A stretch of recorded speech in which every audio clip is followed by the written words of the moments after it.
right, welcome back, watch fans. We got a special episode for you today. We're going to be going through some of the most exciting auctions coming up, which will kind of give you an insight into, what's really happening in the market. We'll go through some recent results, and we're going to be focusing on modern as well as vintage and, as they say, neo-vintage pieces, and of course. Joining me today is the Red Baron. Baron, welcome. Thanks for having me. All right. So before we even get into it, I just want to highlight our new newsletter. This is a free newsletter that is coming out every week. And what you get in this free weekly letter, and you can sign up, just click the link in the video description below. It's going to have all the watch market news, previews, results, latest prices, market action, insight, and we're going to have curated deals. So this week, we're going to be actually having some interesting watches, including this Patek Perpetual Calendar, Platinum, which has, it's got a story behind it, which we'll have to discuss later. Is it a good deal? Is it not a good deal? I mean, the price is very reasonable, but, that's some of the things that you're going to get each week in the newsletter, the Watch Reporter newsletter. Again, latest market news, insight into what's happening in the top collector brands: Rolex, AP, Patek, Vacheron,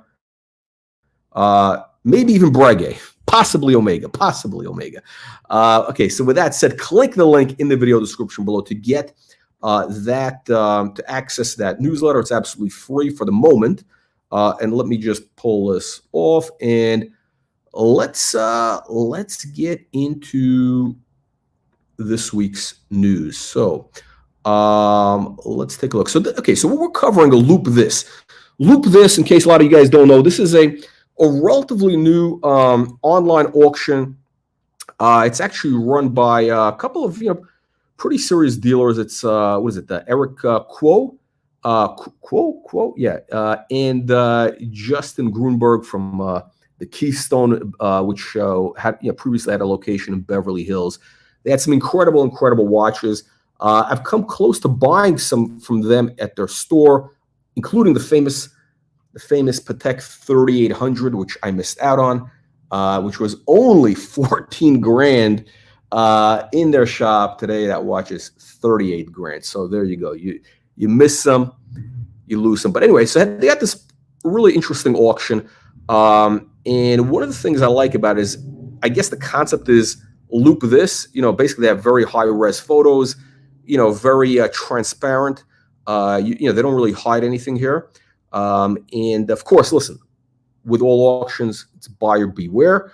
At the end of the day, there's no returns. And there is a 10% buyer's premium, but they have what I have found, they have some really interesting deals on stuff that's a little bit off the radar. So let's get into it. We'll kind of go through it. So I'm not even going to focus on this Omega because I really hate the Omegas, but I'll mention this one here, which is the Speedmaster limited edition. Right, a lot of action on this watch. So they got right now. So what is this? This is a limited edition.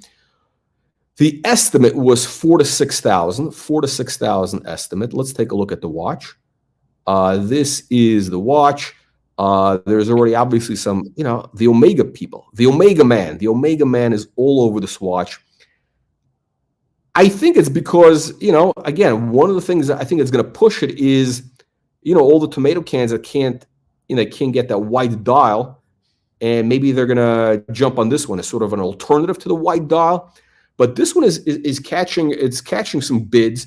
There's one listed on Chrono for 14,000, which is in Germany.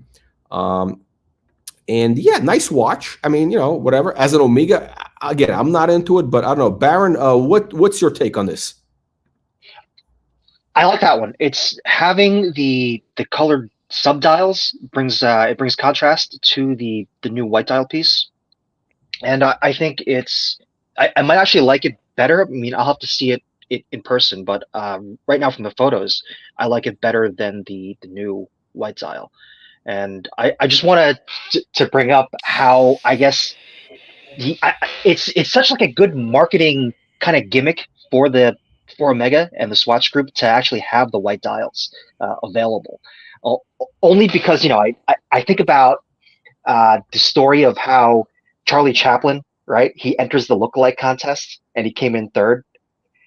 And then I bring that up because when people think about space and the Speedmaster, they think about like the spaceship and the spacesuits, and normally they're like it's white with black trim, but the Oh yeah.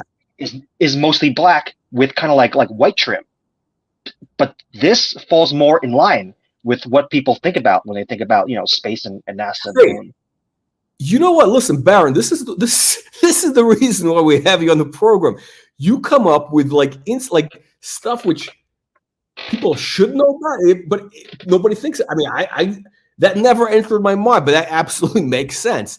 The space, as we know, modern space, it's always been mostly white with black, right? Like Yeah, the white, the costume, what are the costumes? The outfits, the spacesuits, I should say, the outfits, the spacesuits, everything, right? What is it, 2001 Space Odyssey, right? I mean, that was, I yeah, believe, all, yeah, yes. It's, and the white, it's interesting. White is kind of that modern, when people think of space age, it's white. It's white is the yeah, modern look, right? White, not yeah. black, it's white. So this is the real space watch then. It is because it matches people's perception of space, and not so much it has to be historically accurate. It has to be historically accurate in a way that people Aesthetically, imagine it to be. Yeah. aesthetically, right? So Is that the right yeah. word? Is that what I'm looking for?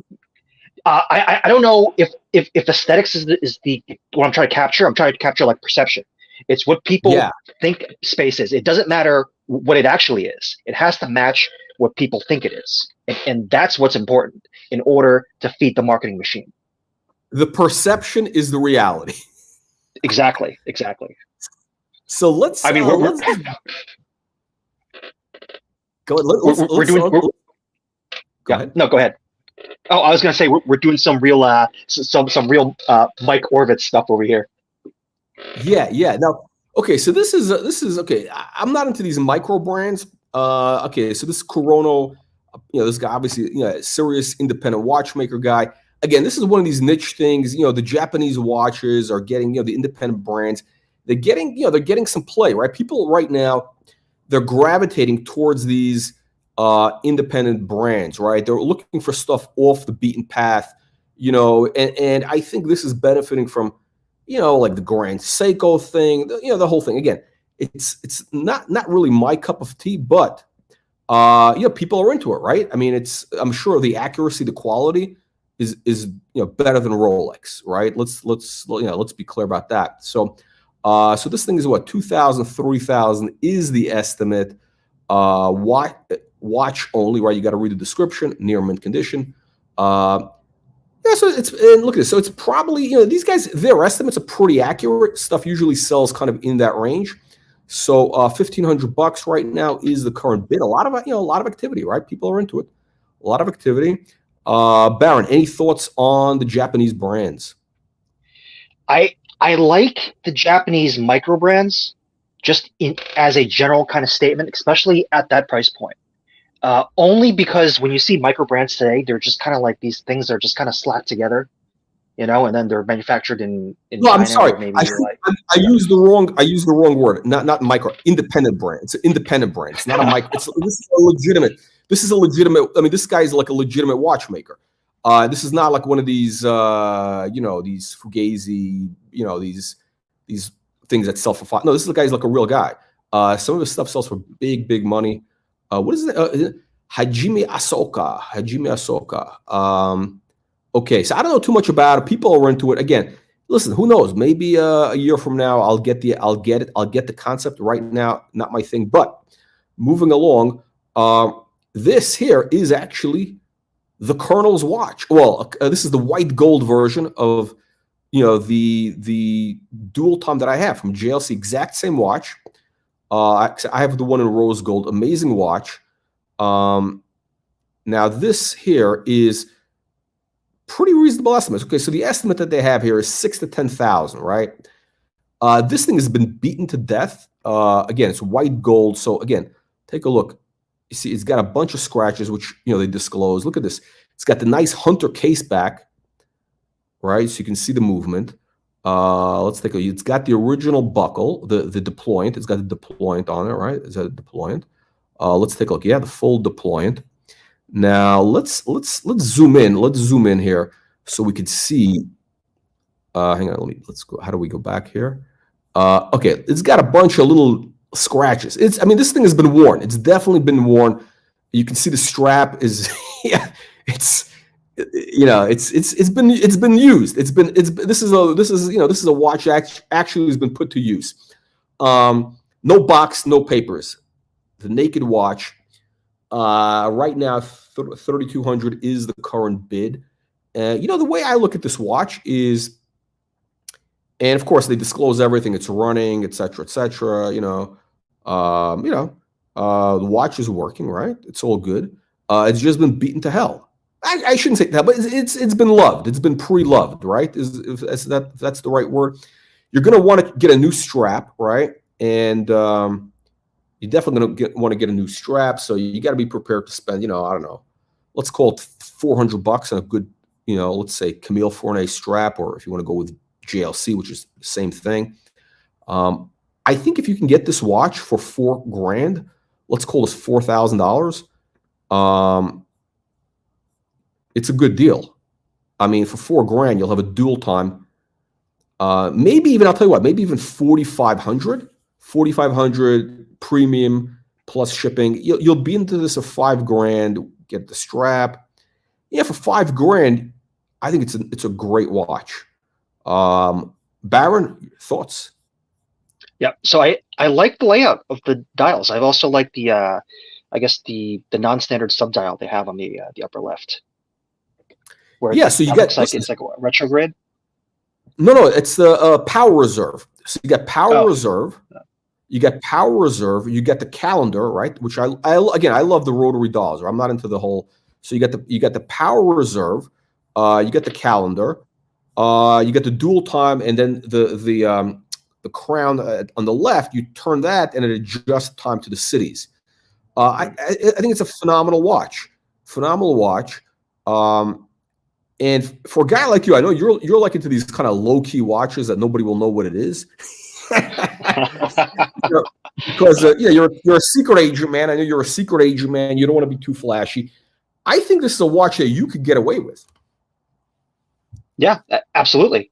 I would say the only improvement I would like to see, on this, well, I think it would make the watch a little bit better, is if on the markers in the chapter ring, if they were perhaps a different color, so it'd be easier to read. But otherwise, yeah, this is a great looking watch. So now, as a general question, right? So as a general question, when you consider the pricing for these watches, do you also mentally add in, let's say, another $1,000 or something for service? Because with these watches, you probably want to, as soon as you get it, you might want to send it in for service. And once they open these watches with complications, it could be like $1,000 to depending on the watch, maybe $5,000. Oh, okay, great question. Right. So here's the deal, right? With auction, right? With auction stuff again. So here's the downside with auction. People think, oh wow, the price is cheap, whatever. Listen, yeah, you can get a deal, but you got to really kind of do your homework. You really got to check things out. Ideally, you want to go and handle things in person, right? It's like whether it's watches, art, cars, whatever it is, things which could have issues, right? So, your point is very good. I think, you should always be prepared. I think, to set aside. These things have to be discounted by, let's just call it, you really got to get a deal. I think when it comes to auctions, unless it's some super rare, unique piece, right? You really got to get a deal. So when it comes to modern watches, I think for modern watches, and a lot of these auctions are running modern watches, right? Modern stuff made in the last 10 years. Well, they're all doing that, right? I would much rather get that watch from a dealer. Frankly, most dealers' prices, at the end of the day, the hammer price, when you add in the premium, it's going to be very close to retail, at or sometimes above retail. It's kind of like I don't see any real value in modern watches. With vintage, yeah, with vintage, these auctions make sense because, or like weird stuff or unique stuff, it makes sense because you're not going to come across it. This watch, it's hard to find white gold, right? They made this in white gold. They made this one in rose gold. I have the rose gold. They also have one with a black dial rose gold, which I think is the best one. But if you want the white gold, I don't know where this is I think this might be the only one on the market, and you got to figure, look, if you can get this for $5,000, yeah, you figure it might cost you, maybe, again, 500. You're definitely going to need a strap. So yeah, you do need to figure these things in. That's what I'm saying. If you can get this for under $5,000, I think you'll be okay. But again, condition, I think this will probably sell for. I think it's going to go for like $4,500, $4,000 to $4,500 is my take. So, what do the punters think? By the way, any of you guys watching, feel free to leave your comments.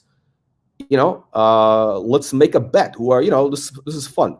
What do you think these watches will sell for? What do you guys think the Speedmaster will sell for? It's already above. It's above the estimate already. Very aggressive bidding, and the auction ends tomorrow, 12 noon. Tomorrow, 12 noon Eastern time is when this ends. So I don't know. What do you guys think this is going to? I think this might go for $10,000 plus. I think they put in a low estimate here to get people pumped up. This is probably going to go for like $10,000. Again, because of the white dial speedy, the whole thing, it's going to get people excited. I think this thing is going to go for $4,000, $4,500 maybe. But let's move along. I don't know. Let's hear what the punters. Okay, again, we got one of the classics here. Cartier, always, Cartier is red hot. These guys have been selling Cartier. And again, this one has been beaten up. The dial's got, a little funkiness going on. Some funkiness going on in the dial. 18 karat gold case, right? And what does it come with? It comes with, again, deployed clasp. So you're getting, the strap looks okay. I mean, this thing has been worn. This thing has been, this thing has definitely been worn. 5,000 to 8,000 is the estimate. And current bid is 3,200. The ones like in decent condition, good condition, are going for about $8,000 on chrono in good condition. So again, look at the dial's got some, I don't know, what do you call this? Like fly spot, it's got like some patina. Patina. If you take this, if you take this into Cartier for service, they will replace the dial. They're going to change the whole dial. Yeah. How much are they going to charge? How much would they charge? That I don't know, but I do know that they will replace the dial if you bring it in for official Cartier service. Okay. Wow. Interesting. I don't know. It's kind of like, I don't. All right, but it's tough. But also, right? If you're wearing a Cartier, I mean, do you really want something that does have patina on the dial? Because that's not one of the watches, that I'm imagining is kind of like you want one that looks worn. Because Cartier, at the end of the day, it's jewelry. It's like a jewelry watch. By the way, it's an excellent point. I agree. I think for Cartier, it's something that is supposed to be beautiful and minty, crisp. It's it's not like a Rolex where, I think the patina adds character. I don't think this gets extra points for character. So again, this is, I don't know. It's again, one which is in good condition is going for like $8,000. There's a bunch of them on Chrono, for $8,000.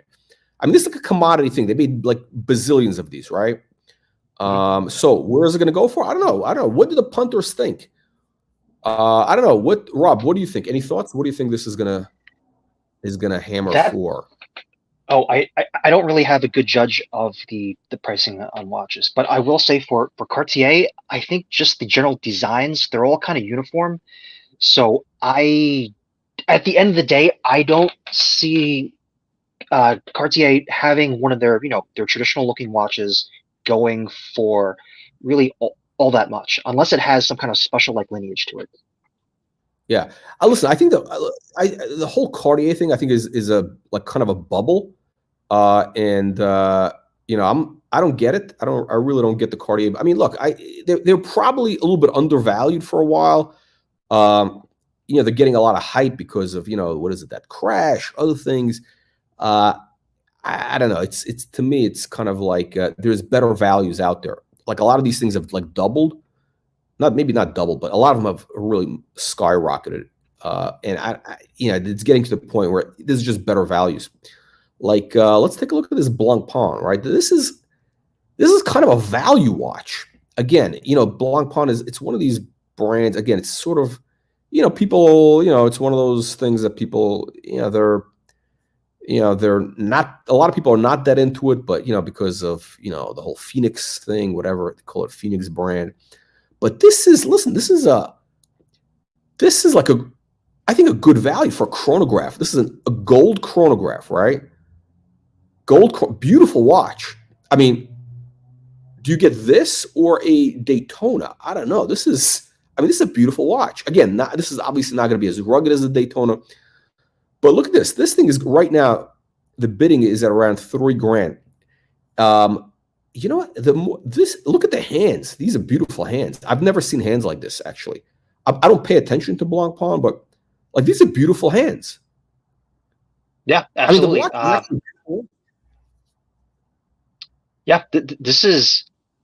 I mean, this is also a lot more available. Well, I guess this is more of a vintage piece, but you can have this now versus a Daytona, which you'll pay a premium on. I personally, I would go for this just because it's. I think it's got a better look, but I think also the person that goes for a Daytona, like they're getting the Daytona for a specific reason. So I don't consider. Yeah, I don't consider it's the same buyer going for either watch. No, it's a completely, but this is a stunning watch. Now this is big size, 38.5 millimeters. I didn't realize, I thought this would be a 36, 38.5. So this is a modern size. This is a big watch. So because of the lugs, the pushers, this wears like a big watch. It's probably bigger than a Daytona. I've never actually seen one in the metal. You got a date. Oh, you got a date. By the way, yes, there is a date window. There's a date window. So you're getting an extra. This is gold, right? And this is a really nice yellow gold. You got this, I think they say it's a silver dial. It looks like a white dial, but it's a silvery dial. This is a stunning watch. Okay, you get the buckle. You got the original buckle, which is always important because, yeah, okay. Listen, you don't want to be buying replacement buckles. Those things are expensive. It's hard to find a lot of times. What a great watch. So they have an estimate. So their estimate is 6,000 to 8,000. The current bid is 2,900. The auction ends the 20th. When is that? That's Thursday. When is that? That's Wednesday. The auction ends Wednesday. So it's probably going to be people coming in. What a great watch, right? Look at this. Beautiful hands. I just looked on Chrono. These are going for about 11 grand. So somewhere in that range. So, you know, I don't know. They're saying their estimate is 6 to 8. And I think they're pretty accurate. So this will probably sell maybe at 7 grand or so.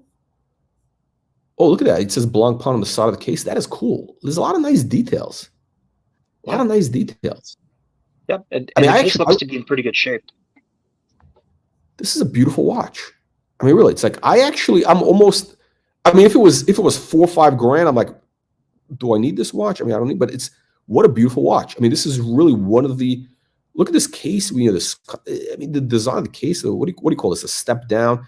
I mean, it's just a beautiful case. The whole thing is beautiful. The hands, everything. It is. Yeah, it works with the white dial. Yeah, this is what a Le Mans. It's the Le Mans, just like the Daytona Le Mans that's going for the big money now. I think this is a great value. This Blancpain. It might sell cheap. Again, some of these things actually, again, it's an auction. You never know. This might go cheap. This might only go for like 4 or 5 grand. 4 grand 4,500. Let's move along. So, one of my favorites, Audemars Piguet, right? This is not the perpetual. It's the day-date moon phase. The day-date moon phase. And this is actually, this is exactly the same. It's a JLC movement. It's exactly the same movement that I have in my AP Royal Oak. It's exactly the same watch. The movement. It's the same thing. Now, these have been moving up in price. These were going for like about $6,000, $5,000 a couple years back. They've moved up. They're probably about $9,000 or so. And you know, it's interesting because the perpetual calendar, that one really moved up a lot. These guys are still relatively cheap. I think it's because, you know, oh, it's the JLC movement. People are you know, they're like, oh, it's, you know, it's not the in-house. I don't really care. A JLC is you know, I'd rather have a JLC movement than an AP movement. Thin watch. I mean, beautiful watch. Let's see here. Is the buckle original? I don't know if the buckle is original. I'm not sure. You got to check that. Yeah. Hopefully the buckle is original because again, these buckle. I think it's an original. I'm not sure actually. I'm not sure. Yeah, beautiful watch. Look at the blued hands. Baron, your thoughts on the AP day-date moon phase. Yeah, I think it is a beautiful watch, but I'm also thinking, you know, what you said last time about buying, you know, like best in breed, and even if you don't get best in breed, you know, like, do you get a watch that the brand really isn't known for? I guess, you know, Yeah. If you're buying it for the beauty, that is a different thing. You know, if you look at it and be like, no, this is an amazing looking watch, I have to have it. You know, by all means, get it. But in terms of something, you know, you can wear, you're just kind of like, you know, you're just whatever about it. You know, you might wear it for a little bit, enjoy it, but when it comes time to pass it on, you know, is it going to move? And that's where I'm kind of hesitant about this watch. Okay, no, very valid point. Yeah, so these, yeah, case looks, yeah, it's got a couple of little dings, whatever. You know, from a watch, great. I think it's an amazing, great watch. But again, yeah, this is not really. I think your point is very, very valid here, because this is not, you know, the perpetual calendar. That one took off because that was such a great value, and that was their thing. That was their movement, right? And but this one is kind of yeah, this is sort of in that what is it? No man's land. It's kind of in that no man's land. I mean, it's not a horrible watch. It's not like one of their weirdo designs. I mean, it's a classic design, but it does, you know, it's not exactly like you said, it's not like the AP. It's not Audemars. I mean, I don't know if that's fair to say or not, but yeah, it's not kind of like, again, it's not a Royal Oak. Okay, that's strike one. Strike one. It's not a perpetual. It's a good watch. I think it's a good watch. And so it's already 4,200. Again, if you can get this for $5,000 plus premium, you know, it's a good deal. Hopefully the buckle is legit. Are you familiar with Creedor, the Japanese brand Creedor? That's like the Seiko. I think Seiko makes it. Yeah. Are you familiar? It's supposed to be their like ultra premium line. I think above Grand Seiko. There's the movement. There's been a lot of interest in Creedor recently. I guess also has to do with the big push that Grand Seiko is doing in the U.S. You know, to me, it does nothing for me. Like a lot of these Japanese brands, they're kind of like, you know, it's like a Lexus, you know. I mean, or actually the older, like, you know, it's a great car, right? You know, it's going to be phenomenal, right? But yeah, to me, it doesn't elicit any emotions. You know, it's just bland. To me, it's like it just doesn't elicit any emotions. I'd rather put up with the headaches of, you know, German cars. I agree. It's you know, when I look at watches, it's predominantly the Swiss watches that I'm drawn to. I think they just have a better sense of design. And you know, the German watches, they make great watches, but the German have like it has like a specific kind of No, look to okay, I it was that talking about German cars. I'm not German into. cars. No, not German cars. I'm not talking about the German cars versus Japanese cars. You know, the Japanese Yeah. cars just don't have. I don't know. It's just there's no emotional like. There's no. It's okay. Like let's compare even German to Japanese. Excuse me, German to Italian. Italian cars, there's an emotion, or immediate Yeah. emotion. Immediate emotion. The German car is obviously more pared back, and the Japanese is even like it's just it's like Wonder Bread. It's just very plain. It's like very I don't know. It's very good quality, but okay. I don't get the Creedor or whatever. Maybe somebody has comments. Somebody can explain to me the Creedor. Now we're going to get to the highlight, the real highlight, in just a second of the auction. The real highlight, the heavy hitter, which I think is going to be this. Ironically, for the Japanese market, this Patek Philippe was a Japanese limited edition with blue dial, which looks, again, for an Aquanaut, amazing. But I'm going to go to that in a second. Let's focus in on this. The Moser, the Mosers. People are really pushing this Moser. Go ahead. Okay. So I actually really like that Moser. I mean, not to own, but just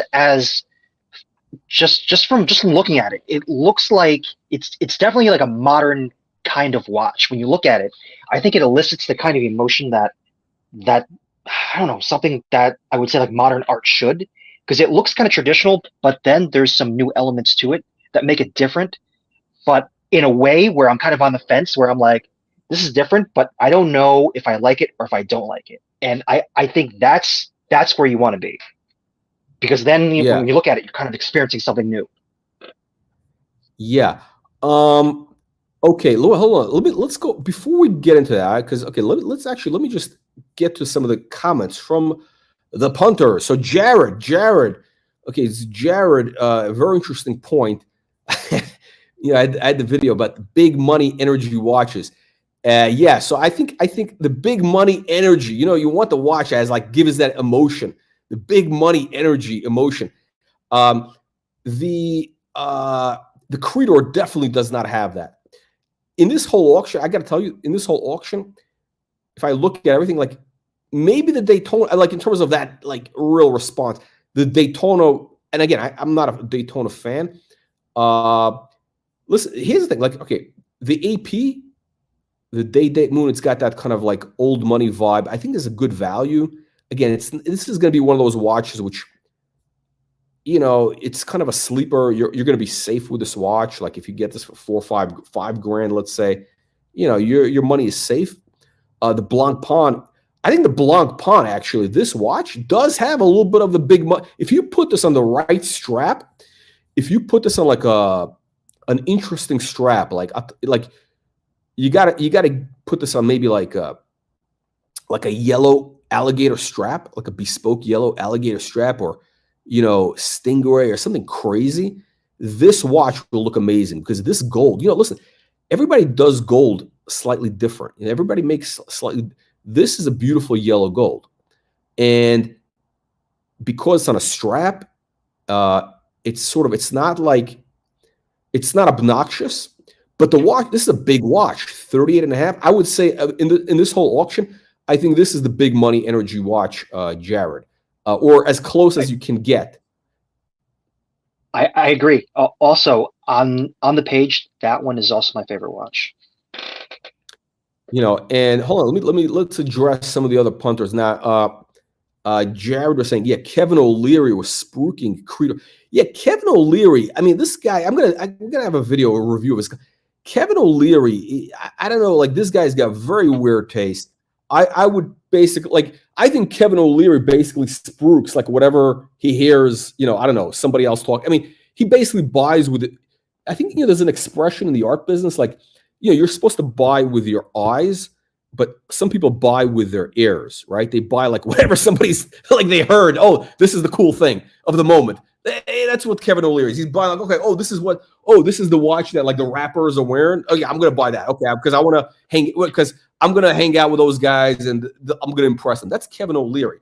I think Kevin O'Leary's taste is highly questionable. Kevin O'Leary is basically a paid prostitute. I mean, he really is a paid prostitute. He's shilling for like everything. He's shilling penny stocks. He's shilling fuck every. I mean, this guy's Kevin O'Leary is a Kardashian basically. Kevin O'Leary, he might be worse than a Kardashian. Who's like the worst? Who basically will spruik whatever people. Maybe he's a Kardashian. Basically, he's a Kardashian. But if he's getting paid, God bless him. Okay, Baron Taylor. Moser, yeah, it's interesting. Yeah, Baron Taylor says Moser reminds me of a Grand Seiko with a better bracelet. The bracelet. Hang on a second. Let's pull up the bracelet on the Moser. I'm not on the Moser bandwagon like at all. I don't really get the Moser thing. I mean, I do see. No, they do make beautiful quality movements. I'm not going to argue that point. I just like their design. I don't know where they're coming, they're going. Like it's like, I'm just not into. Again, the bracelet is actually quality wise. I've never had one on, but look at the closure. I mean, look at this element. This beautiful. This is a nice touch. I don't know how it wears. I don't know anything about it. It really does nothing for me. It does have that like Lexus look. To me, this looks like a Lexus basically. It's kind of like, beautiful, amazing quality. Doesn't it doesn't give me an erection. You know what I mean? It really doesn't. It doesn't have that. This is not that watch. I mean, look at this. Wow, beautiful. So, would you say that it looks too engineered? Is that the issue? That's a good way of saying it. Yeah, I think these guys are like, to me, it's like, okay, they're trying to do something, but like they put thought into it, but they're kind of like in the wrong. I mean, the case shape, and I like kind of these, squared off or baguette, whatever you want to call the shape, TV doll. I like that shape. I like it on like the ellipses of the 70s, but like this thing is. You know what it is? I'll tell you. Okay, here's what it is to me, and maybe you can articulate this better than I can. This is sort of like, it doesn't look like a modern watch of the moment. It looks sort of like a vaguely vintage. I mean, this is somewhere in between a vintage look and this is sort of like these guys can't figure out if they're in the 60s or they're in the 2020s. I mean, it's got like these 60s vibes. And it's like it's got its foot in both these two different eras. It's got the quality of the 2020s, but the look is, it's a vaguely 60s look, but I don't know. So it's a limited edition. Okay, now I have a question in regards to this in relation to your experience, in art dealing. So when you have a piece of art that is something that is comparable to this, right? Where it's like, all right, it looks modern, but it's got an element of something else that I can't quite, pin down, right? So when you have a piece like that, is that something that you would say is going to sell well or not? It's what? Man, you bring up okay. So it's interesting, right? So basically, with, let's say, in the case of art, right? Like there's, let's say you're talking about impressionist paintings, right? You're talking about, okay, so like impressionists, let's say, if you're, if you're talking about impressionists, you want real impressionists. You're talking about the guys who are painting in the, 1870s, the 1890s, possibly 1900, right? We talk about either the first rank guys, the A-listers, Monet, whatever. We talk about maybe some B-listers. Or then you have like, but you want that guy, right? What you don't want is you don't want somebody painting in that style, in the impressionist style, in the 1950s or 60s, right? So, and you had a whole bunch of commercially successful artists who were painting like, like these beach guy's name is Andre. It'll come to me. Andre. The name escapes me. Anyway, so this guy is known for painting like these kind of beach scenes, and his work, like I don't know, sort of like a 24 by 36 painting might go for like 20 grand. Beautiful colors, very like really nice colors. Hamburg, Andre Hamburg, right? That's the guy's name. So he does beautiful work, or he did beautiful work, right? He was commercially very successful, and beautiful stuff, right? They come in, I think Wally Findlay Gallery or stuff. Those paintings are all over, like Palm Beach, New York. Like it was a kind of like it was a thing people were buying in the 60s, 70s, possibly even into the 80s. But it never had any real. The problem is the guy was born too late. He was doing that style in the 60s. So his work today sells for, and then fell out of favor. We got 20 grand. It's commercial. It's beautiful stuff. It's collectible. He's not an important artist because he didn't innovate. He wasn't an innovator. If this guy was around if he was doing that same style in the 1890s or even 1900, the paintings would sell for, anywhere from a couple $100 grand to a couple $1 million. He would have been, maybe not a couple, maybe a high six figures, right? And his father was Boudin. That's his father-in-law, who was actually the inventor of Impressionism, really considered the inventor, Eugene Boudin. Well, by the way, great value paintings, Boudin. But the problem is that guy was born, 80 years too late, right? So to me, this is that same thing, right? These guys are kind of doing a 60s thing in the modern era. To me, this is like a Andre Hamburg painting. It's like great quality, everything there, but it's kind of not of the moment. To me, it's just like it does have modern touches. It's just, I don't know. It's just that. Does that make sense to you? A little bit. A little bit. So I'm still trying to process that in regards to kind of just, so Moser's like, they're a low volume watch company, like low volume, high price. And then I'm thinking, is that enough for them to just drive the market just because it's, they don't have to appeal to a buyer of a higher volume manufacturer? I like, listen, I'm not going to get into I can't get into the whole, the business model of these guys. Like that's a whole, I don't know their business. I don't care about their business model, the whole thing. And this whole thing with, small volume, I don't think anybody really cares about the small. I think the small volume thing, this kind of artisan thing that they're pushing, people pushing, I don't think it really makes a difference at the end of the day. Or I don't think it's going to have a lasting, unless for some incredible stuff, maybe for I don't know. It's, listen, again, the jury is out. The jury is out.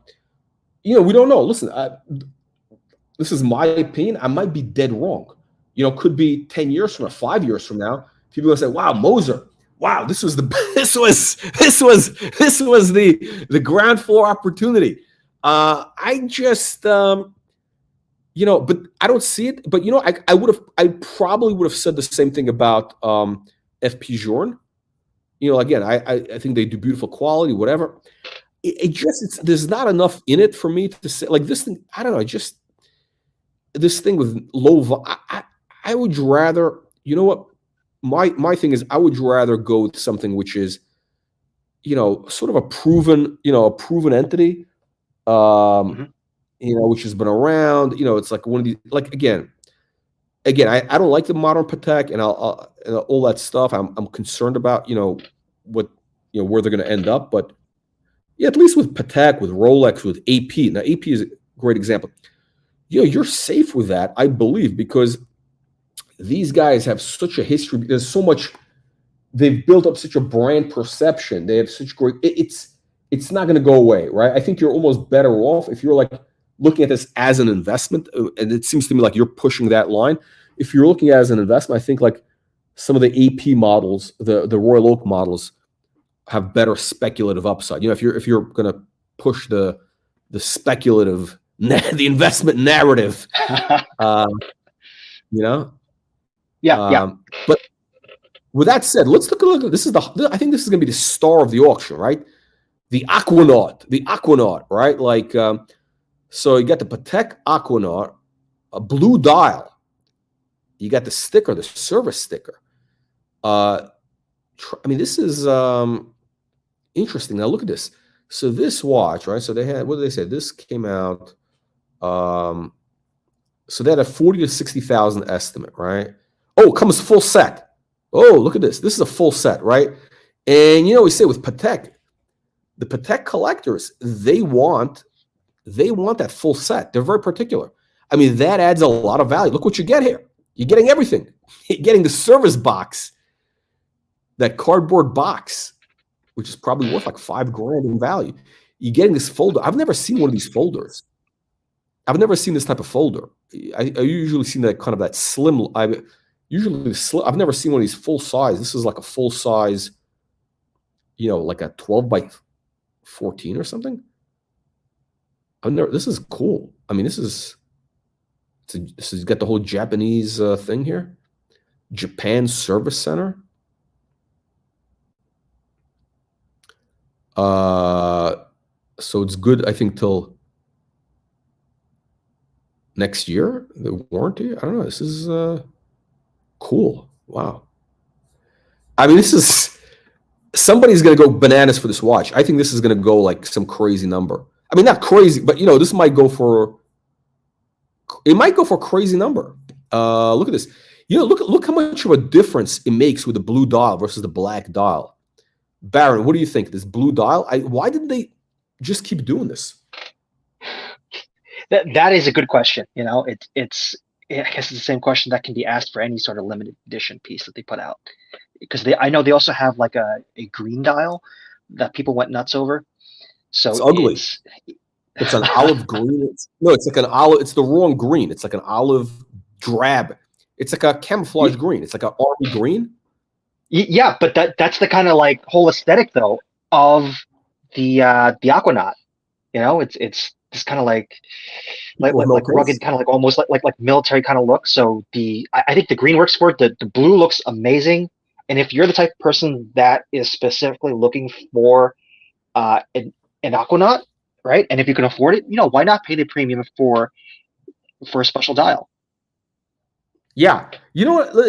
Okay, so that's another interesting point. Yeah, I think, look, the Aquanaut buyer today, it's like, yeah, I think, look, if you're going to go for an Aquanaut, because again, you're basically buying this, this tomato can watch, on a rubber strap. I think it's just a overhyped Hublot. It's a copy of Hublot. And this was kind of their basic shitter watch that they did, as I don't know, it was like whatever, I don't know, as a giveaway or something, whatever it was.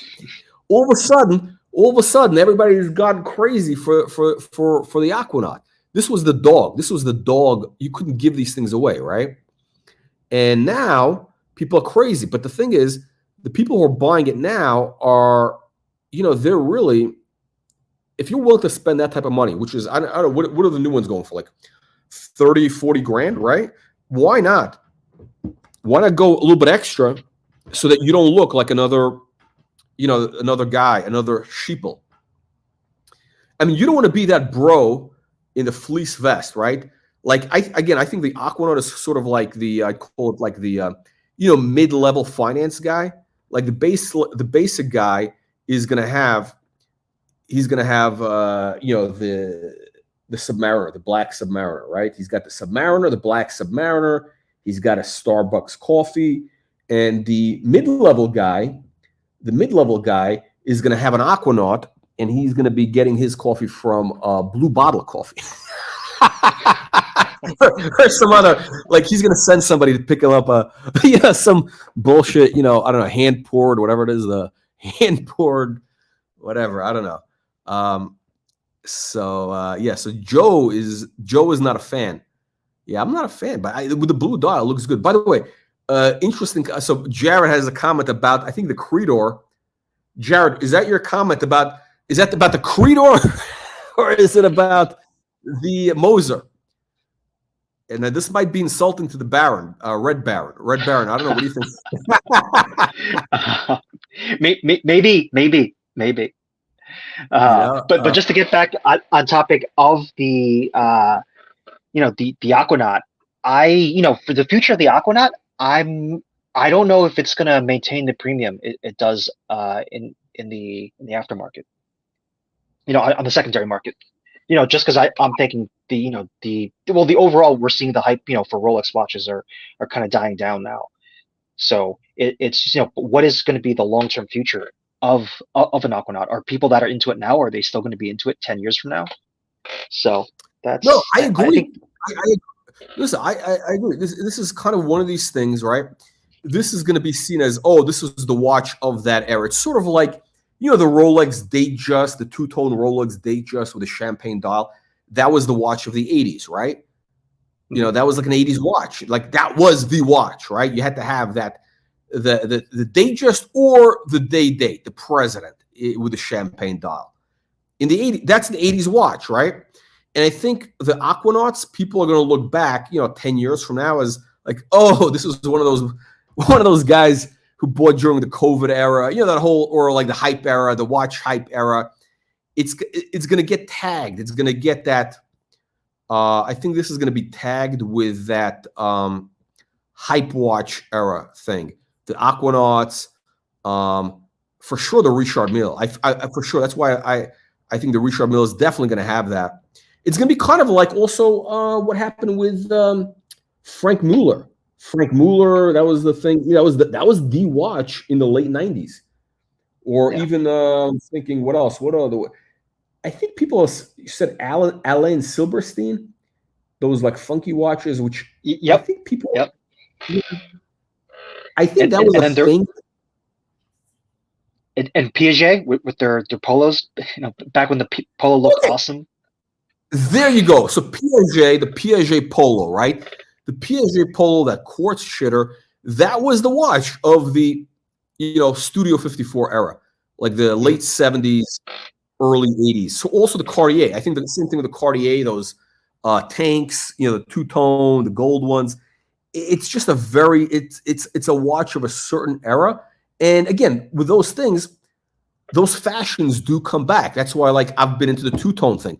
I never would have considered two-tone watch in the 90s or even, in the 2000s, early 2000s. But now I think that kind of thing is coming back, that aesthetic, the two-tone, it's coming back. I think it's going to be a big thing, and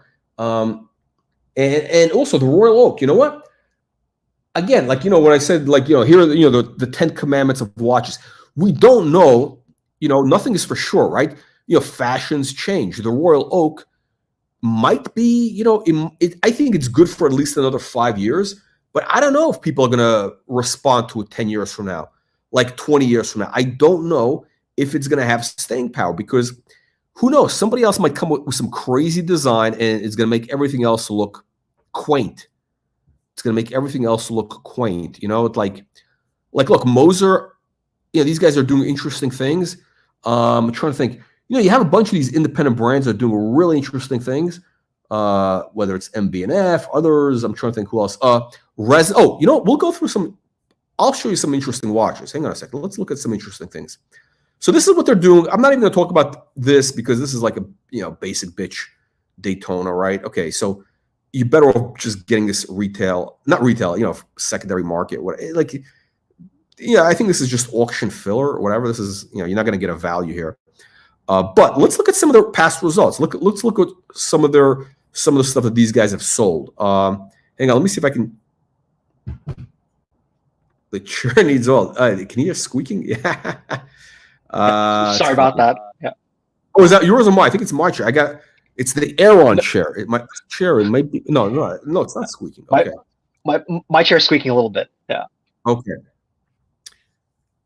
There you go. Watch Lux. Best way to get a bargain. Do your homework. Check the reserve. Yeah.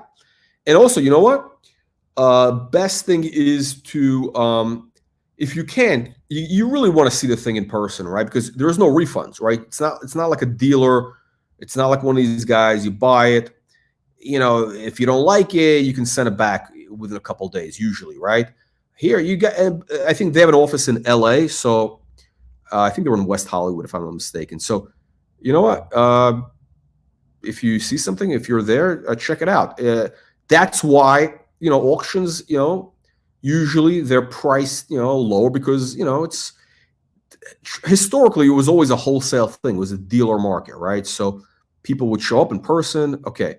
Now, listen, I've bought things from auctions, and sometimes you get something that's amazing. Sometimes like, oh shit, like the pictures were too good, and whatever. These guys actually take very good pictures, but still.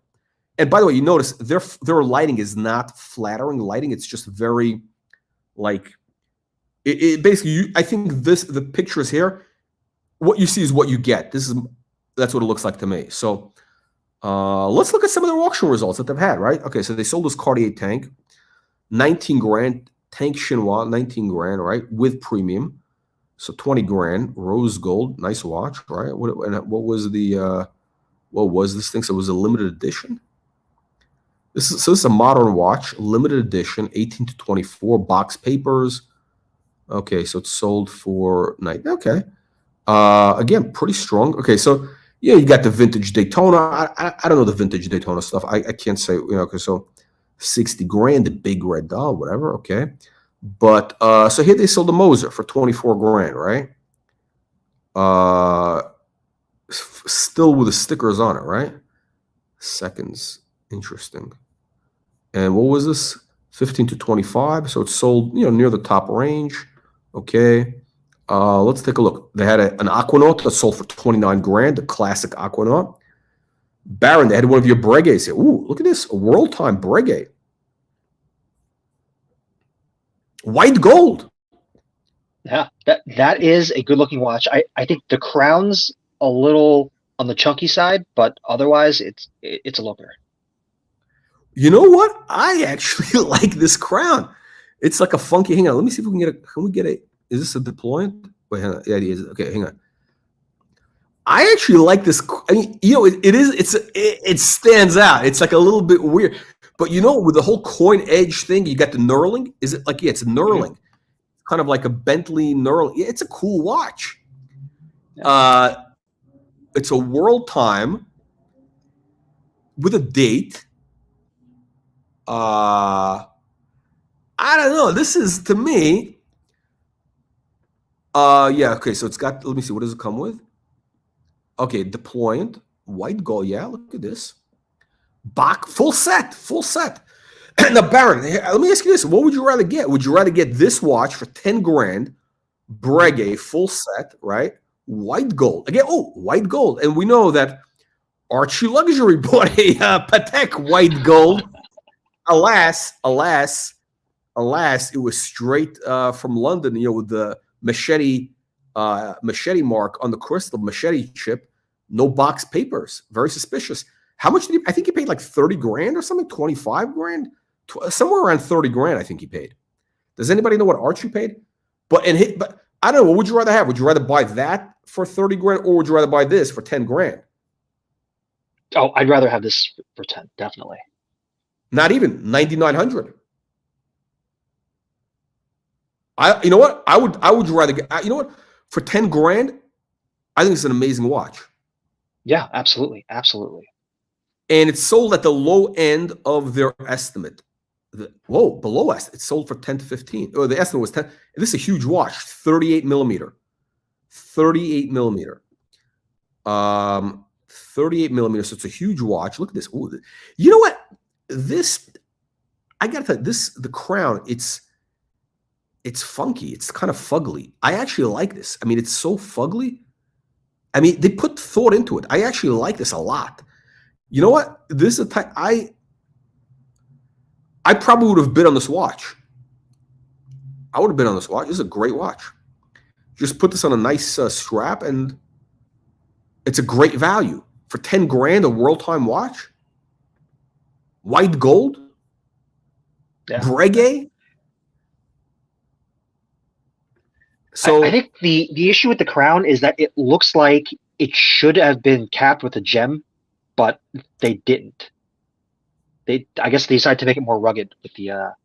Yeah. You know what? I like it. I mean, it's sort. It makes a statement. It's sort of like it's fugly. It's fugly. It's sort of like it's. Look at this. I mean, I mean, this is cool. This is cool. I mean, this is a unique watch. Like, this is the type of watch you'll never see anybody wearing this watch anywhere. I guarantee you this. Yeah. You'll never see anybody wearing this watch. You know, you're getting a high horology brand. 10 grand. There we go. GGXL. I agree. 10 grand. This is steal. Total steal. Yeah. So if you polish the watch, yeah. So I mean, this looks like basically like you know what I like about this watch? Here's the thing I like about this Breguet. The fact that it came with box papers, right? The fact that it came with box papers, to me, that tells me the watch was owned by a serious person, a collector. A guy took care of it. You can see it's in, definitely the case is in good shape. It was definitely worn, right? The guy definitely wore it. Look at this. It's been worn. You're going to want to get rid of that nasty strap, probably got also some bacteria there. But, I mean, look, this thing is, the guy definitely wore this. I don't know how long, this probably was worn for sure a number of years. He kept everything. Look at, and the hang tag. Look at this. Look at this. Everything. The full set. Yeah. Full set. That's how you do it. This is what you want. It's like you're buying a Ferrari. You want the service records. You even want a sticker. You want the original Windows sticker with the car. That's what you're getting here. What a great deal. Look at this. Oh, you know what? Look at this. Look at the dial. It's like a Aquanaut. Yeah. It's for there. I think that design on the dial, that's pretty common for world timers. I think there's another brand that does that. I want to say, I think, yeah. This is a beautiful globe. I mean, this is a really, you know what? I'll tell you what, I like the font. The font I like a lot better than Patek. Much better. The font is better than Patek. You got the little gold, you see those little gold, yellow gold, little what do you call those? Index? Not index. What are they? Little whatever. Amazing watch. Yeah, I also think that the selection of cities that they used for the world time ring, it looks, for the most part, it looks balanced. So that's the one thing I don't like about. A while back, we looked at a Girard-Perregaux world timer. That was my main criticism of that particular watch, was that the selection of cities was not balanced. Like there was too much white space in part of the dial, and then another, of the ring, and then another part of the ring, it was kind of just like, it was just taken up by text. So we got a comment. We got the Breguet fan club here. Red Baron, this is one of your people. Baron Taylor saying, Colonel, I keep telling you, Breguet is the best deal going for high horology. Blanc Pawn as well. Used, of course, not retail. Yeah. So I agree, but for Blanc Pawn, definitely amazing deals in the secondary market. Used, but I'm not confident about the future of Blanc Pawn just because their designs are too, like they're too old looking. It's in a way that doesn't appeal to the modern market. So I don't know what they're going to do with the brand, but they need to do something, or else they're soon disappear. I mean, the only thing that's keeping them afloat, I think, is the 50 Fathoms, which it's in its own right. It's a good diving watch, and it's like some of the models look amazing. How much is that? How much is the 50 Fathoms? How much is that? There's a whole range. They start at 30. At the low end, 38 millimeters. I think that the basic one just goes for somewhere around 10,000. Okay. Yeah, and then you can probably get a discount. Yeah, why would I want that for? I can get a Submariner. I mean, it's like, if you're going to get a dive watch, you got to go with best of breed. And again, I know supposedly they invent the best of breed is Submariner. I said I love the Glashütte, right? The Glashütte CQ. Yeah. I love that watch. We talked about it. I would love to get that watch. I think it's better than the Submariner, the two-tone. On the strap, I would love to get that watch. I just can't justify buying it, again, on the gray market, it's 9 grand. It's like 12 grand retail. I can't justify paying 9 grand for that watch when,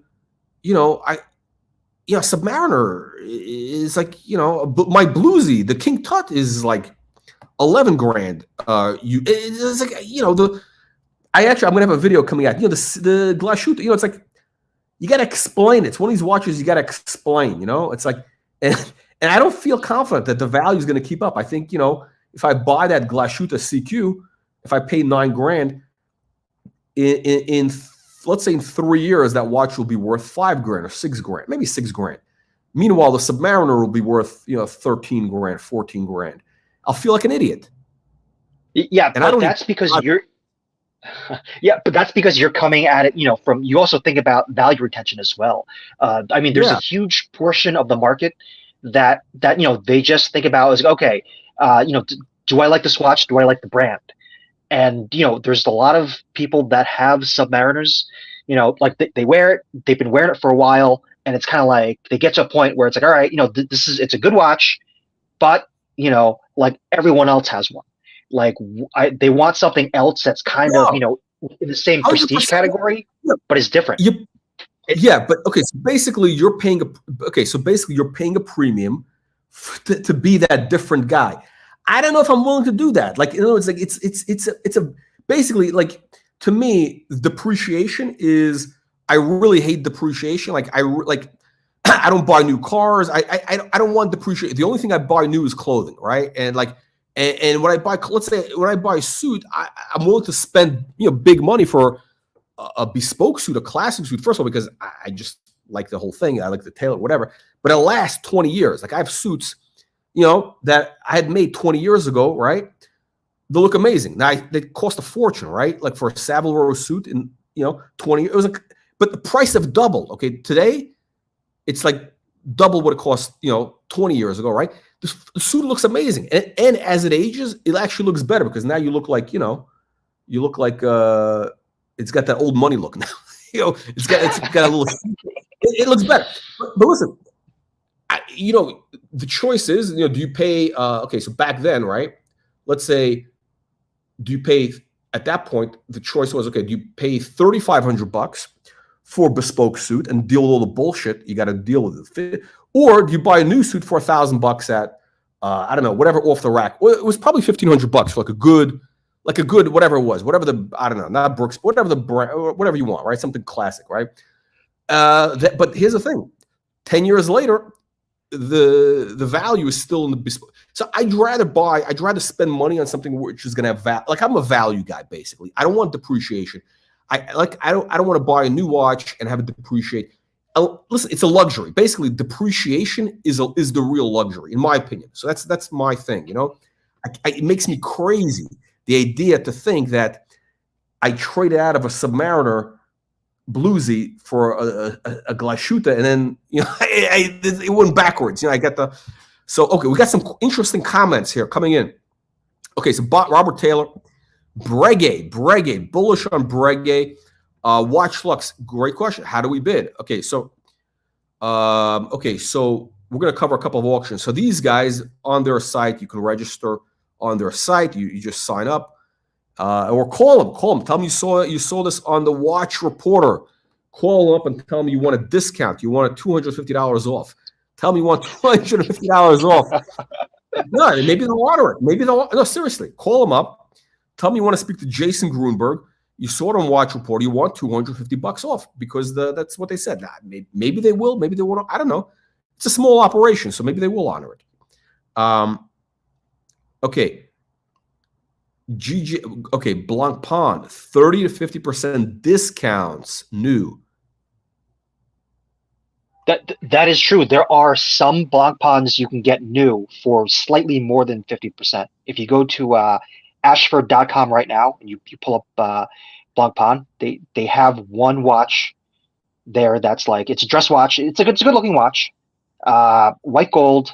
It has a retrograde seconds with a pointer date. And you can get it for like $9,500, somewhere in that range, and it retails for like 20,000, somewhere around there, like upwards of 20,000. You had an interesting point about a Blanc Pain. I'm gonna go into this, which is really cool. The thing with Blanc Pain, their design, like you said, okay, it's kind of old fashioned, but here's the thing: it's kind of old fashioned that looks dated, whereas Breguet is old fashioned, but it's made to look, 18th century. It's got that, 1700s, 1800s look. So it's specific, like they're pushing where this thing is. I think Blanc Pain is unintentionally old fashioned. Yeah, they look like they're true to the time, as opposed to Breguet, which is kind of like, it's a modern vision of the past. Yeah. Okay, so this is a cool watch, Ressence. I actually love what these guys are doing. I think it's phenomenal, fascinating, really fascinating. Hang on, so let me see. So this was a 10 to 15,000 estimate, right?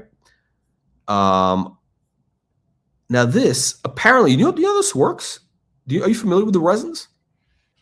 A little bit. They designed the case so that the case actually has gearing in it, so the entire thing moves. It's from an engineering standpoint, it's amazing. And it's also oil filled, so that it has so you can, yeah. It's a crazy thing. Like you explain to the punters how this thing works, but basically the whole thing, that dial makes a whole 24 12, a whole 360 turn. Yep. So it's crazy. I think so the dial and the subdials, they all rotate. You'll have to watch a YouTube video of how, of it in movement, but it's just an amazing watch, and it's oil filled, so that so that's supposed to cut down on the distortion from the sapphire. But the only downside, I would say, is just kind of when you have to send it off for service. I believe it has to go back to Switzerland. Yeah, no, which is a pain in the ass. Yeah, and it's actually, from what I heard, service actually really isn't that bad. I heard service it's only $600. For the time being. If this brand catches on more, and then later on, they might turn service into a profit center, and then you might be looking at $1,000+ for service. But what if you're getting in, yeah, that is also true. But I think right now there is enough interest in the brand to keep them afloat. But also, if you're the type of person that's looking for this type of watch, that's looking at this type of watch, you might not necessarily be too concerned with the service, and you just might be thinking about just enjoying the watch in the moment.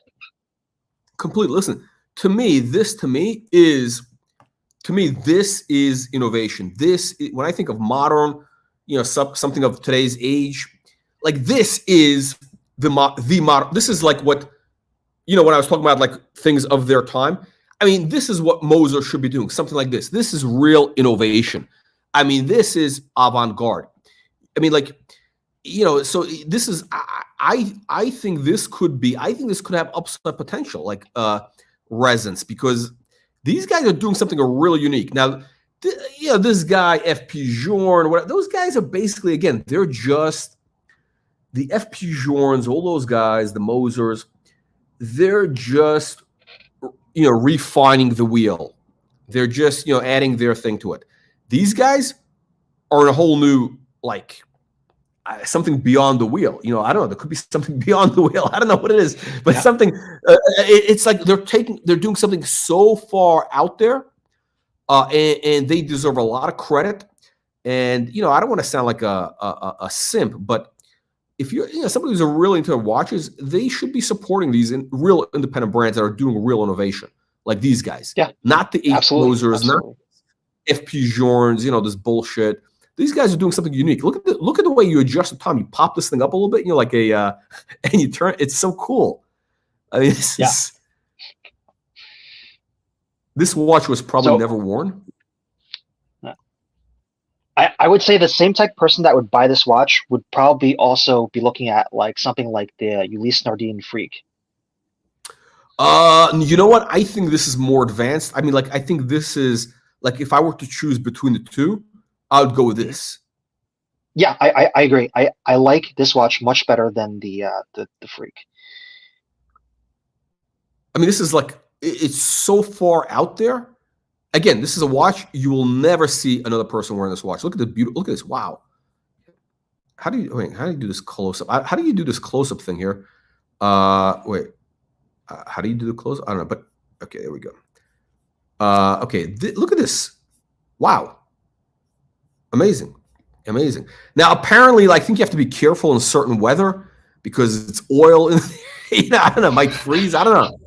I'm not sure. I'm not sure. You know, it's like it's a crazy watch. This watch is like buying a Ferrari in 1968 in America, right? Like nobody was buying Ferraris in 1968, like or whatever. Like there was like one guy importing them into the U.S. And if you had people thought it was weird, it was crazy, you know, or even Porsche, you know, the 50s.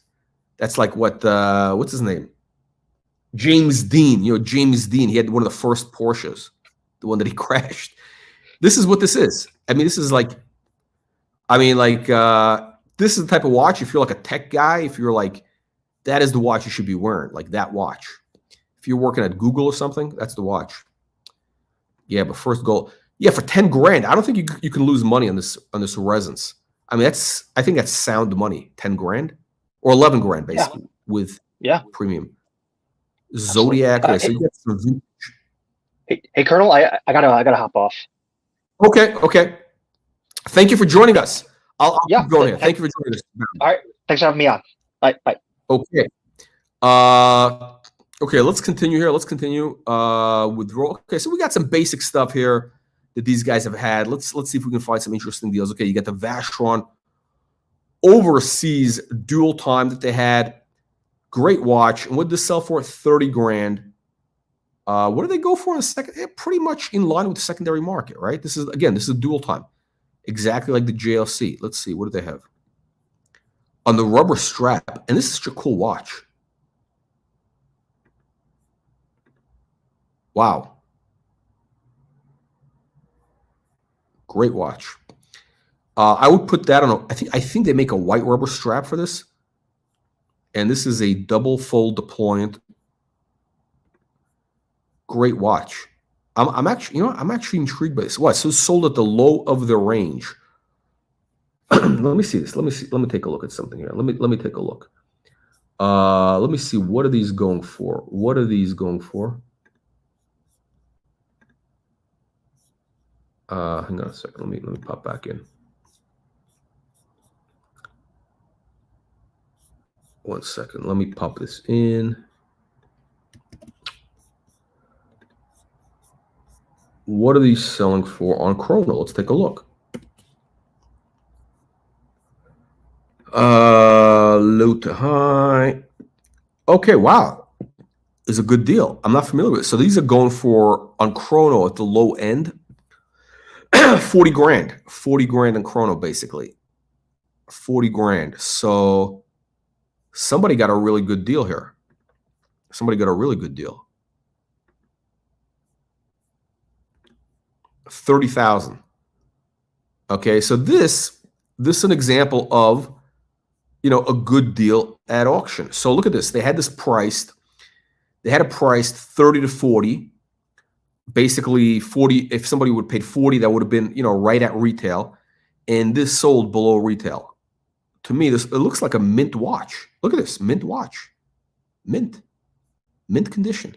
Minty. Let me see here. Okay, wait, let's pop in here. You're getting everything. You're getting full box set. Everything. Is there a hang tag? Yeah, look at this. Oh, and the leather. Yeah, that's right. Everything. Look at the hang tag. You got the hang tag. Double hang tags. So the only thing is that, see, look at this. Look how much the thing flares out. If you got a small wrist, I don't think I couldn't wear this watch. I think it's like a 42 millimeter. What is this? 41 millimeter. A 41 millimeter watch. Huge watch. Somebody got a great deal on that watch. So that's the benefit of auction. Let's see here. Okay. Let's keep going. Let's keep going, and we'll wrap up. We'll come back later. By the way, guys, if you are watching, if you're just coming in, let me just add this. Hang on a second. Let me just add something here. By the way, guys, if you're just joining, make sure you click the link in the video description below to get our free weekly email newsletter, which has all the watch market news, previews, results, latest prices, special deals. That's right, we got special deals.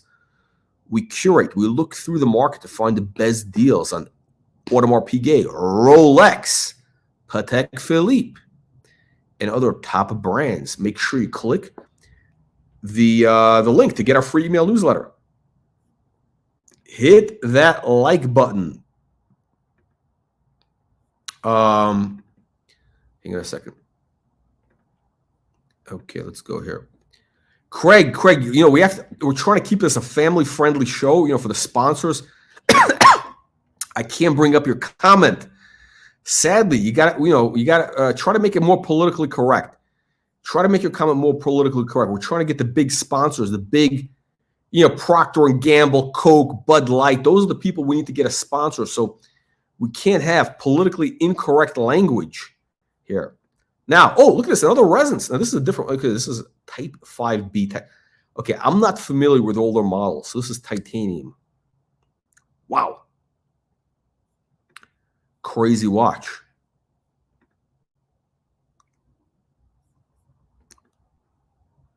Again, full box set, everything. Oh, you know what? Let's take a look. How much does this sell for? Hang on. On Chrono, let's compare.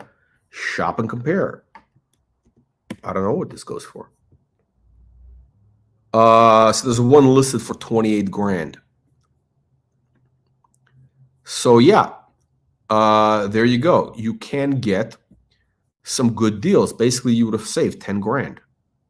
And again, mint, full set, right? Gronfeld, again, one of these independent brands. I don't know anything about them. You know, I don't know. I'd rather get the resonance. If you're going to go for this crazy look, I'd rather get a resonance. I mean, again, if you're going to go for something wacky, I'd rather go for the best of breed. The best of breed, in my opinion, is resonance. Hang on a second. That's right. Hit that like button. Craig, by the way, yellow gold. I mean, listen. Regarding your sentiment, I think if it was a full bracelet, yellow gold, yes. I'm into white gold for some of those reasons. I would get, if I had to have a full gold bracelet, I would go with white gold. But if it's the head only, if I'm on a strap, yellow gold is fine. It looks amazing. You know, my date is on a strap. You know, again, this watch, the Vacheron, on a strap, yellow gold, amazing. Hang on, let's keep going here. Let's keep going, and then we'll wrap up. We're gonna wrap up in just a minute. Let's look at one or two more things here. What these guys have? Oh, that is Hermes Hodinky. Who would buy this piece of shit? I think a Hodinky watch is something that anything with Hodinky, I think, is a negative. It's actually a negative. Okay, let's go. Wow. Look at this. Vacheron chronograph. I think this is the same movement as that Blancpain we saw. It's probably a JLC movement. Are they using a JLC movement? I don't know. It looks to me like an exactly the same movement. The setup is exactly the same. I mean, it looks like exactly, this looks exactly like that Blancpain. Not as refined, though. Not as refined. But how much did this go for? 6 grand. That's a deal. At the bottom of the range. That's right, the bottom of the range. Basically, it's sold for below the estimate. Comes with the buckle. Okay, so you got to get rid of this bracelet, the strap. Get rid of the strap. Great watch. I think it's a good deal. I mean, you know, again, I'm not a Vacheron guy, whatever, but it's actually, let me see. Hang on a second. Let's take a look. Let's take a look. Let's take a look at something here. Let's take a look. Are there any on Chrono? What are they going for? Wait. There aren't any. Wait.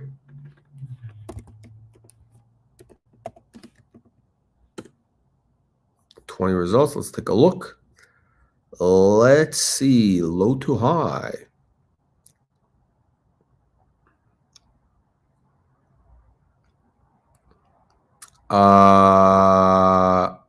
Yeah. Let me see. Do we see any exact comps? Any exact comps? No. So yeah, somebody got a good deal. That watch really, yeah, somebody got a pretty good deal on that watch. Good deal. You know, it's interesting. Okay, so I have the Bluesy, aka the King Tut. Yeah, it does. It is. You know, that watch does have a stigma. It's kind of like the car salesman's watch. It is. I'm actually. That's one of the reasons I want to get her. Look, it's a victim of its own success. The Rolex Submariner King Tut, the Bluesy, is a victim of its own success. I mean, it's a beautiful watch, but it's a victim of its own success. You know, I'm actually looking to get a gold Submariner, but the head only. Head only. I like head only. No, I don't want that gold bracelet that looks tacky. No, I'm going to put it on a either a suede or a rubber bespoke strap. It's going to be amazing. Lange. I think Craig is into Lange. So here we got an early Lange. An early Lange. What did this go for? 12 grand. Wow. I don't get it. I don't get it. Why would somebody buy that piece of shit? Okay. Let's see. What else do we have? Piaget. We know there's a lot of Piaget people. Quartz. Yeah. Quartz.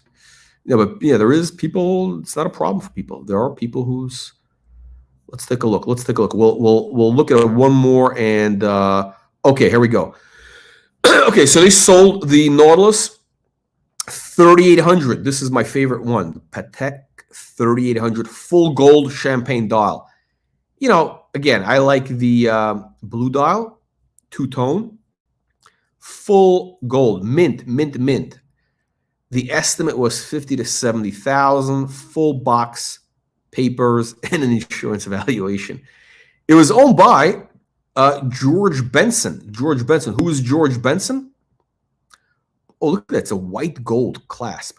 George Benson is a jazz guy, jazz musician.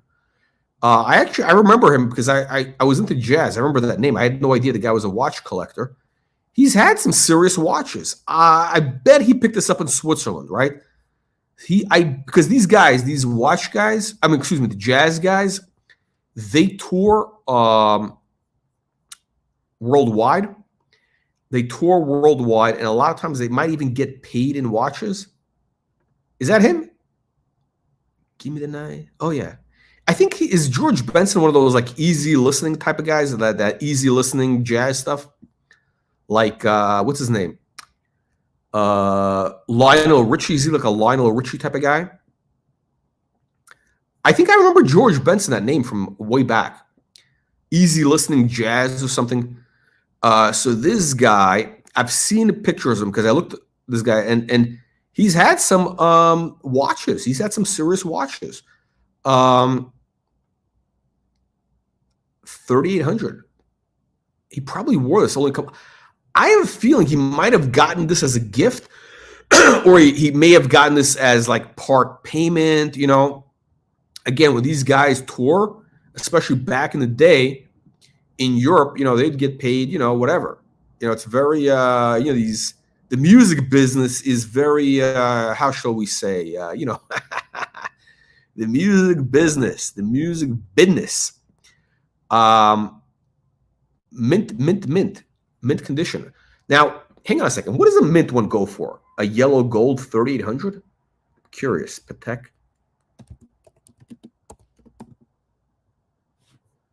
Let's take a look. Let's take a look. See.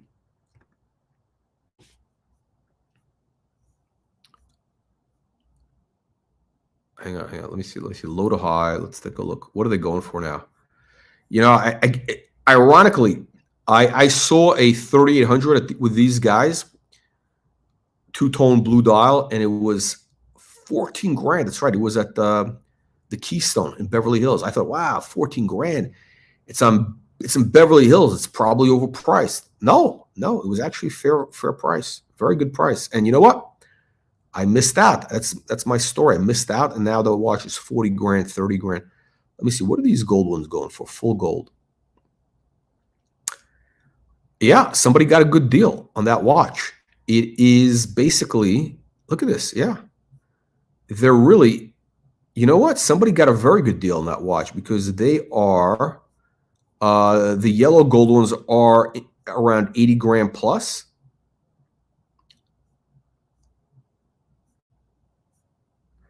And, you know, look, the George Benson thing does have, you know, it's a nice little celebrity provenance. No, actually, I'm sorry. Let me see. The cheapest yellow gold, full yellow gold on Chrono 24, 64.5, but it's, you know, used, beaten up. So yeah, somebody definitely got a good deal on that watch. Mint condition, celebrity provenance. Yeah, the ones on Chrono that are in the high 60s or whatever, 70, they're all, you know, they've been beaten up. They've been used and abused. No box, no papers. Oh, there he is, George Benson. Okay, so I'm sorry. Okay, 68,200, including the premium. 68,200 is what it sold for.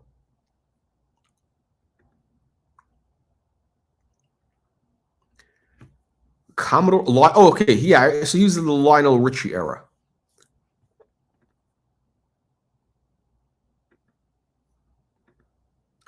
Yeah, great deal. I mean, the cheapest ones in Chrono are, you know, let's call it in the 60s, but they're beaten up. They're been used and abused. No, you know, no box. You're getting like the stuff on Chrono is like Archie luxury stuff. You know, Archie luxury stuff. You know, machete marks, naked. Not this. This has got the celebrity provenance of George Benson. All right, watch fans. Listen, guys. Thank you for joining. Make sure you get our weekly newsletter. You get our weekly newsletter so that you get all the latest stuff. It's absolutely free. Watch market news, auction previews, results, real time. That's what you get, and it's absolutely free for a limited time. Click the link in the video description below. Thank you for joining. We'll see you all on the next one. And by the way, tell all your friends about this channel if you like